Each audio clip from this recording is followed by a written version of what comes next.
this man acted last night, what I saw in his eyes and in his intonation and his posturing and his bullying, what I saw last night was Satan himself dancing in that well. That's what I saw. Now, I don't ask you to agree with that. Did I ask you to agree with that? No. I'm telling you what I saw as a pastor for 30 years, watching things spiritual, dealing with demons, and understanding spirits of possession.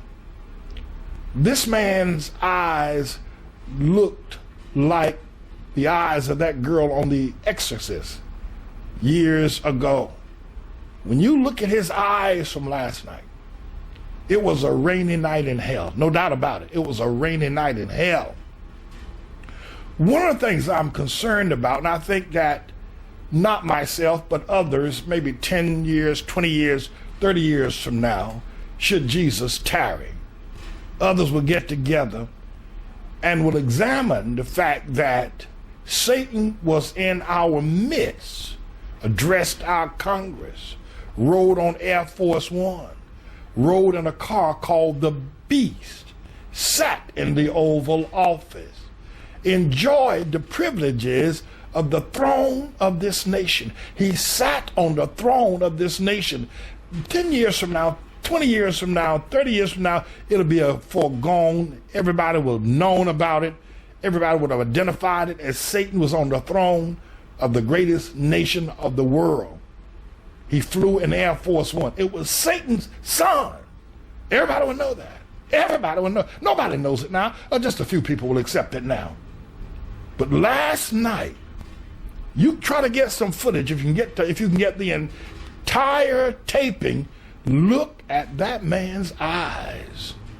And I believe he put a spell on Michelle the fist bumper. She came out last night with all her shoulders showing. She got some long arms. That woman's arms are long. She's got a long body. And her eyes, her cheekbones, the devil was in there dancing last night, everybody. It was a rainy night in hell. Now, you know, it don't rain in hell. You know it don't. It don't rain in hell, everybody. It don't rain in hell. But it was a rainy night in hell last night. And by that I mean that the power of Satan stood in the well of the most powerful nation on earth and caused hell to freeze over, or at least to dry up, put out the fire. It was a rainy night in hell last night when the long-legged Mac Daddy, the son of Satan, put forth what he called the American Jobs Plan. Now here's what's going to happen. 10 years from now, 30 years from now, maybe 50 years from now, I don't know if Jesus tarries 100 years from now, but this will be discussed, the fact that Satan's son sat on the throne of the greatest nation that ever was, rode on Air Force One, had absolute authority, and used his power as only Satan could. But one of the things I pray that when they do examine this, that they will ask the question, why did Satan choose the line of the black or the African American people to come through and to manifest? You see? See, when God sent his son, Jesus, he chose the Jewish people. He prepared it way back with Abraham.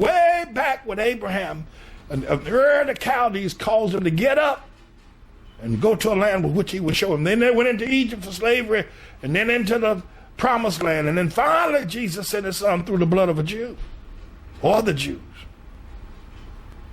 Why did Satan choose black people? When I know that one of the things that's going on right now is that all America is afraid to confront Obama. They know that he's not natural born. He's not even natural. He's not even a citizen of America. He's not a citizen of the human race in that regard, mind you. I know he's flesh and blood. But the soul of this man, Now you listen to me. I'm not asking you to agree with me. Did I ask you to agree with me? I'm telling you as a theologian. Were you a doctor diagnosing cancer, would I try to tell you how to do that? No, I wouldn't. I'm a pastor. I'm a theologian. I've been so for 30 years. The soul of Satan, the son of Satan, now leads America. And one of the answers may be, well, you know, because he could cower white people into being afraid of moving against him because of what has happened to black people. And then the other thing that I want my people who, just for the exercise philosophically, theologically, to go forward. You don't have to believe in it, but you want to examine it, right? I want to invite you to examine. I want to invite you to examine this as a possibility. Surely, all white people, not in a negative, bigoted, racist way, but have a condescending understanding, because black people are just at a level where you can't look at them as being on par in race and classes as most other people. It's not bigoted, not hatred, but it's a reality. It is a reality. But what I want you to examine is this. Is it that Satan chose the black race to send his son through the way God chose the Jewish race to send his son through, and the suffering of black people, the inability of black people to rise and be blessed, can be traced back to Satan manipulating strings from hell so that they would be an adequate representation of what will be necessary through which an evil birth of the son of Satan might come through. Like the Jews were prepared that Jesus might come through. Black people have been held back since the days of Africa, not by white folk, but by the strings of the puppet master in hell, so that black people could be the best and the most proficient use of giving birth to this son of Satan. Because we all know that Obama knows who he is. He knows who he is. You know, when Jesus walked the earth, a number of people had concerns. Who is you? Who are you, rather? Is not that Joseph's son? Isn't that carpenter's son? And everybody asked him, who are you? Are you the son of God? Are you the son of man? They asked him. He even asked his disciples, what are people saying about me? But you know, the question for America today is, who is Barack Hussein, the long-legged Mac Daddy Obama? That is the question America ought to be at. Who is he? Is he a Kenyan? Is he a Jakartan? Is he an Hawaiian? Is he an American? Is he a citizen of hell? Who is he? Who is he? Who is he? Ought to be the question. Well, you know, when Peter responded to Jesus there at Caesarea Philippi and said, thou art the Christ, the Son of the living God. And Jesus responded to him, flesh and blood have not revealed that unto you, but my Father which is in heaven. And I want to tell you that I'm saying that flesh and blood have not revealed to me, but the Spirit of God in heaven have told me that Barack Hussein Obama is the son of Satan. And last night, it was a rainy night in hell.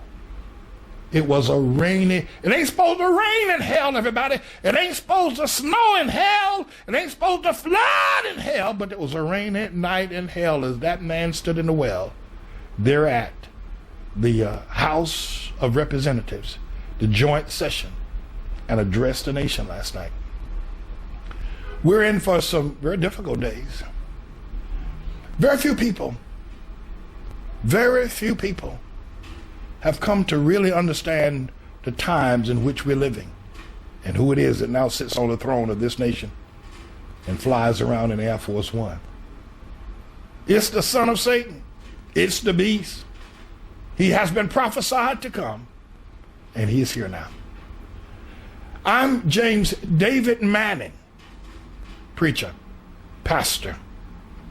I will continue to update you on these times in which we're living, as we're living under this time of great oppression of Barack Hussein Obama, the long-legged Mac Daddy.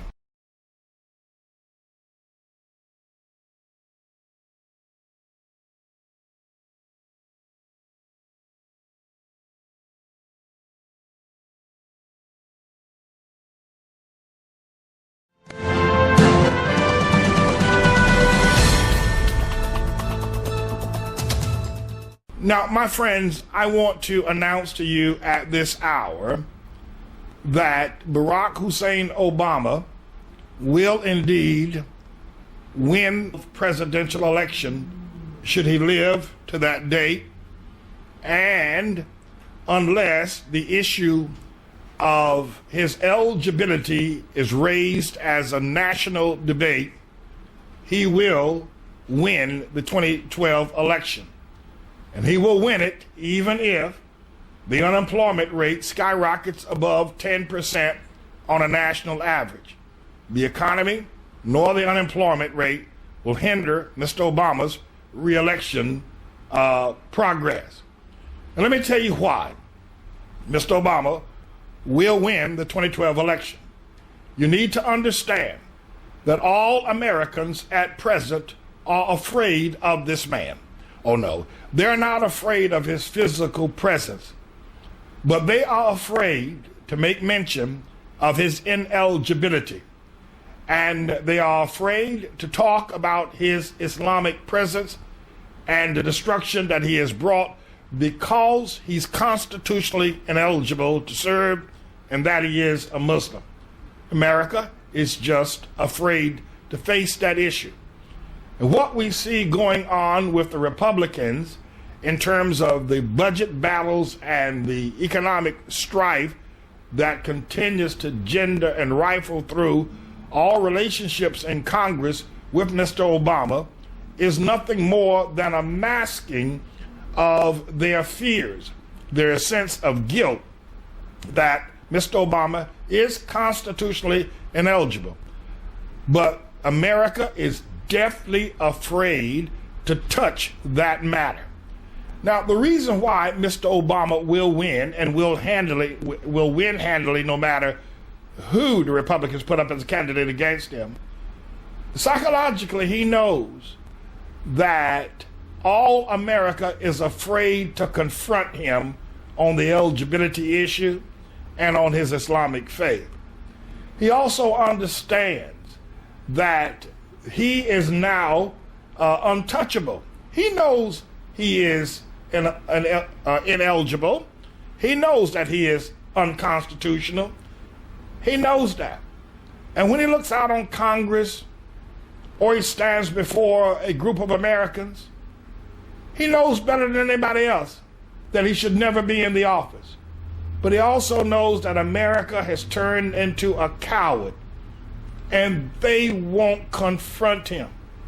And psychologically, he knows he's beaten them, no matter what they do. And psychologically, they are beaten. Now, these are not pleasant words, but it's the absolute truth.